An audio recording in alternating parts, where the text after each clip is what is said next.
गर्मियों के आते ही बहुत सारे ड्रिंक्स पीने को दिल चाहता है और उन ड्रिंक्स में हम क्या करते हैं गलती, वो भी बताऊँगा और क्या अच्छी-अच्छी चीज़ें हम इस्तेमाल कर सकते हैं, वो भी बताऊँगा। तो आज की वीडियो ख़ास तौर से है सत्तू के ऊपर कि सत्तू से हम क्या-क्या फ़ायदे उठा सकते हैं और किस-किस तरह से हम इसको बना सकते हैं। बिस्मिल्लाहिर्रहमानिर्रहीम, अस्सलाम वालेकुम। उम्मीद है कि आप सब भी खैरियत से होंगे। मैं भी अल्हम्दुलिल्लाह बेहतर हूँ, मेरी चोट बेहतर होती जा रही है दिन बाय दिन, डे बाय डे और अल्लाह का शुक्र है कि अब उसमें इन्फेक्शन वग़ैरह नहीं है। आप सबकी दुआएँ और ट्रीटमेंट से अल्लाह का शुक्र है कि अब मैं बेहतर हूँ। आ जाते हैं अपने वीडियो की तरफ। गर्मियाँ बढ़ती जा रही हैं।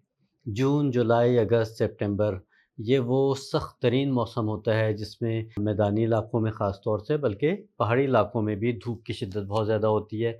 प्यास बहुत लगना शुरू हो जाती है। हम क्या करते हैं कि पानी पे पानी पिए जाते हैं, जबकि इस मौसम में हमें सादे पानी का तो इस्तेमाल करना ही करना है, लेकिन सादे पानी के साथ हमें कुछ हेल्दी ड्रिंक्स भी लेने चाहिए।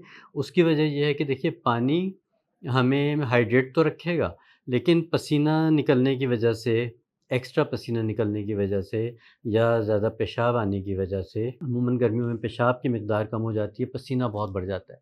तो किसी भी वजह से अगर आपका इख़राज हो रहा है, तो फिर हमारे बदन में से नमकियात जो हैं वो कम से कम होना शुरू हो जाते हैं और फिर हमें खाली पानी वो असर नहीं करता और पानी पीने के बावजूद हम फेंट हो जाते हैं या हम कोलैप्स कर जाते हैं या हम ड्राउज़ीनेस की तरफ चले जाते हैं। उसकी वजह ये होती है कि नमकियात निकल रहे हैं और हम नमकियात को पूरा नहीं कर रहे। तो इसलिए ये एहतियात कीजिए। तो ऑप्शंस बहुत सारी होती हैं। कोशिश कीजिए जितने भी फ़िज़ी ड्रिंक्स हैं, जितने भी पैकेट वाले जूसेस हैं, उनको तो बिल्कुल अवॉइड कीजिए। ये वक़्ती तौर पे तो हमें सिर्फ़ कुछ देर के लिए जब तक वो बॉटल हम पी रहे हैं या हम वो टेट्रा पैक पी रहे हैं, तब तक तो वो क्योंकि ठंडा है, तो हमें एहसास होगा कि हम कोई ठंडी चीज़ पी रहे हैं। लेकिन उसके फ़ौरन बाद ही क्योंकि उसमें इतनी बड़ी मिक़दार में चीनी है, चीनी हमें मज़ीद प्यास लगाएगी और हमारे बदन में से पानी की मिक़दार को कम करेगी, ख़राब करेगी, उसका बैलेंस ख़राब करेगी। तो इसलिए इनसे दूर से दूर रहिए। हेल्दी ऑप्शंस क्या हो सकते हैं? बहुत अच्छी शिकंजबीन हो सकती है, यकीनी तौर पे शिकंजबीन हर घर में बन सकती है, आसानी से बन सकती है, कहीं भी खड़े होके बनाई जा सकती है, पी जा सकती है।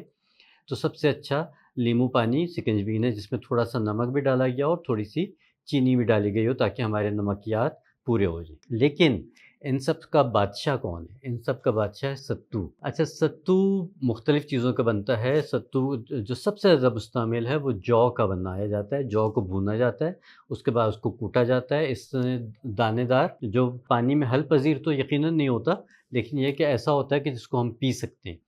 तो सबसे अच्छा जो सत्तू है वो जौ का है, अदरवाइज़ सत्तू गंदम का भी बनता है, चने का भी बनता है और बाजरे का भी बनता है, जई का भी बनता है। मुख्तलिफ़ अनाज के सत्तू बनाए जाते हैं, लेकिन आज मैं जो बात कर रहा हूँ वो मैं कर रहा हूँ जौ के सत्तू के यानी कि बारले सत्तू का। अच्छा जी, अब इसकी अफ़ादियत क्यों ज़्यादा है? एक तो ये कि ये ठंडा है, इसकी तासीर ठंडी है, दूसरा ये कि इसमें बहुत सारे मिनरल्स हैं, तीसरा ये कि ये आसानी से अवेलेबल है, बहुत सस्ते दामों अवेलेबल है और सबसे अहम बात ये है कि अगर आप इसको पीते हैं तो ना सिर्फ़ ये कि ये आपको पूरी तरह से न्यूट्रिशन देता है, आपको नर्चर करता है, बल्कि आपको गर्मी के असरात से भी बचाता है। ये आपको लू से बचाता है या आपको गर्मियों में जो पेट ख़राब हो जाता है, बदहज़मी हो जाती है, मोशंस लग जाते हैं या फूड पॉइज़निंग हो जाती है, उन सब चीज़ों से भी बचाता है या आपको एकदम एक एनर्जी बूस्ट करता है। अगर आप बहुत ज़्यादा ऐसी जगह पे काम कर रहे हैं जहाँ पे पसीना बहुत है, धूप बहुत है, गर्द-ओ-गुबार बहुत है और आपको एकदम ऐसा लग रहा है कि आप ड्रेन हो गए हैं, बिल्कुल आपकी एनर्जी ड्रेन हो गई है, तो आप फ़ौरी तौर पे अगर सत्तू का 1 गिलास पी लेते हैं, तो ये आपको इंस्टेंट एनर्जी देता है। बिल्कुल उसी तरह से जैसे गन्ने का रस आपको एनर्जी देता है। सत्तू जब हम पीते हैं तो इसका इस्तेमाल भी मुख्तलिफ़ तरह से होता है। अच्छा एक बड़ी इंटरेस्टिंग चीज़ मैं आपको बताऊँ कि इस्तेमाल की तब्दीली से तासीर भी चेंज हो जाती है। जैसे मैंने आपको अपने कुछ वीडियोज़ में बताई हुई है। एक वीडियो में मैंने इसबगोल के ऊपर बात की थी। मुझे नहीं पता वो इससे पहले लगेगी कि इसके बाद लगेगी, लेकिन इसबगोल के हवाले से मैंने एक वीडियो बनाई थी। उसमें मैंने उसमें थोड़ी-थोड़ी सी तब्दीलियाँ बताई थी कि इस तरह इस्तेमाल करेंगे तो इसका ये फ़ायदा हो जाएगा, इस तरह इस्तेमाल करेंगे तो इसका ये फ़ायदा हो जाएगा। इसी तरह से सत्तू का इस्तेमाल अगर आप सादे ठंडे यख़ पानी में करते हैं, बनाना आप सबको ही आता होगा, नहीं आता तो मैं बता देता हूँ आपको क्योंकि नौजवान नस्ल को इन चीज़ों से इतनी रग़बत नहीं है, तो इसलिए उनके लिए ये बातें नई भी हो सकती हैं। तो सत्तू को बनाने का सबसे अच्छा तरीका ये होता है कि ठंडा यख़ पानी लें उसमें 1-2 टेबल स्पून आप सत्तू के डालें, थोड़ी-सी आप उसमें शक्कर डालें और उसको मिक्स करें और फ़ौरी तौर पे पीजें। ये हल पज़ीर नहीं है पानी में, इसलिए आप इसको अगर मिक्स करके छोड़ देंगे तो ये फ़ौरन नीचे बैठ जाएगा थोड़ी देर में। तो आपने इसको अमूमन लोग क्या करते हैं कि बड़ा जग लेते हैं या मटका लेते हैं, उसमें ठंडा पानी डालते हैं, सत्तू डालते हैं और मधानी से इसको रड़कते हैं।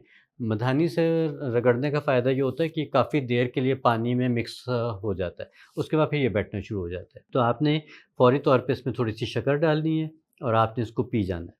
अच्छा, ये तो हो गया एक बिल्कुल आम तरीक़ा जिस तरह से सत्तू पिया जाता है। लेकिन अगर आपने सत्तू के और फ़ायदे लेने हैं कि सत्तू से आपने नमकियात भी पूरी करनी है, सत्तू से आपने फ्रेश भी रहना है, सत्तू से आपने पेट भरने की कैफ़ियत में भी रहना है, सत्तू से आप वेट लॉस भी बड़ा अच्छा कर सकते हैं।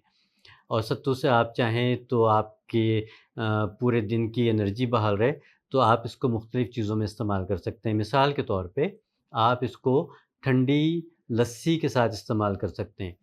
उसमें क्या करना है आपने कि लस्सी में आपने तब दही की आपने लस्सी बनानी है और पतली सी लस्सी बनाई है, उसमें आपने सत्तू को डालना है। सत्तू डालने के बाद आपने थोड़ा-सा उसमें काला नमक डालना है और थोड़ा-सा आपने उसमें सफ़ेद नमक डालना है। हिमालयन सॉल्ट डालिए तो ज़्यादा बेहतर है। इसको आप मिक्स कीजिए और पी जाइए। ये आपको एक बेहतरीन ड्रिंक के तौर पे, समर ड्रिंक के तौर पे आपको मिल जाएगा। इसी का एक और वेरिएंट हम कर सकते हैं कि आप सत्तू को ठंडे पानी में डालिए, उसमें आप थोड़ा-सा काला नमक डालिए और 1 लीमू इसी में निचोड़ लीजिए, तो आपका ये सत्तू शिकंजी बन जाएगी। आप इसको इस्तेमाल कर लीजिए तो आपको फ़ौरी तौर पे रिफ्रेशिंग इफ़ेक्ट मिल जाएगा। इसी तरह से कुछ बच्चों को सत्तू इस तरह से पिलाया जा सकता है कि अगर वो दूध में आप इसका इस्तेमाल कर लें, थोड़ा-सा दूध लीजिए, उसमें थोड़ा-सा पानी ऐड कीजिए जिसको हम कच्ची लस्सी कहते हैं, तो उसमें आप थोड़ा-सा सत्तू डालिए और बच्चों को दे दीजिए। 6 साल, 7 साल से ऊपर के जो बच्चे हैं, वो सत्तू का इस्तेमाल कर सकते हैं। छोटी उम्र के बच्चों को थोड़ा-सा, क्योंकि ये हलक में फँसने के इसके वो होता है, क्योंकि खुश्क दाने से इसके ज़र्रात से होते हैं, तो फंदा लगने का चांस होता है, तो इसको थोड़ा-सा एहतियात से पिया कीजिए। तो ये मुख्तलिफ़ तरीके आप पिएँगे तो इसके मुख्तलिफ़ फ़ायदे आपको होंगे। तो सत्तू का इस्तेमाल ज़रूर गर्मियों में कीजिए और मेरी सजेशन ये है, मेरा मशवरा ये है कि बारले का यानी कि जौ का सत्तू इस्तेमाल कीजिए और ये देख लीजिएगा कि वो ताज़ा बना हुआ हो, उसकी पहचान ये है कि उसकी एक बड़ी अच्छी-सी भीनी-भीनी सी खुशबू होगी, देखने में वो बड़ा अच्छा होगा, काला पड़ा हुआ नहीं होगा और तीसरी अहम बात ये कि ये क्योंकि नेचुरल होता है, तो इसमें कीड़ा पड़ने का चांस होता है। तो जब भी आप सत्तू लेके आएँ, तो सत्तू को किसी प्लेट पे फैला के थोड़ी देर के लिए धूप में रख दीजिए। धूप की तपिश से क्या होता है कि प्लेट में अगर अंदर कोई कीड़े होते हैं, तो वो कीड़े बाहर आना शुरू हो जाते हैं और आपको वो रेंगते हुए महसूस हो जाएँगे। तो अगर आपको लगे कि इसमें कीड़ा है, तो उसका इस्तेमाल मत कीजिएगा। ताज़ा लेके आइए, इस्तेमाल कीजिए और गर्मियों में जितना हो सके इस तरह की नेचुरल और रिफ्रेशिंग ड्रिंक का बाकायदगी से इस्तेमाल कीजिए। उम्मीद है कि ये सारी वीडियोज़ आपको अच्छी लगती हैं, फ़ायदा देती हैं। जब भी फ़ायदा दिया करें तो दुआ किया कीजिए। कमेंट ज़रूर किया कीजिए, लाइक किया कीजिए, शेयर किया कीजिए और अब तो बहुत अरसा हो गया, सब्सक्राइब भी कर लीजिए। अगली वीडियो तक के लिए इजाज़त दीजिए। अल्लाह निगहबान और पाकिस्तान ज़िंदाबाद।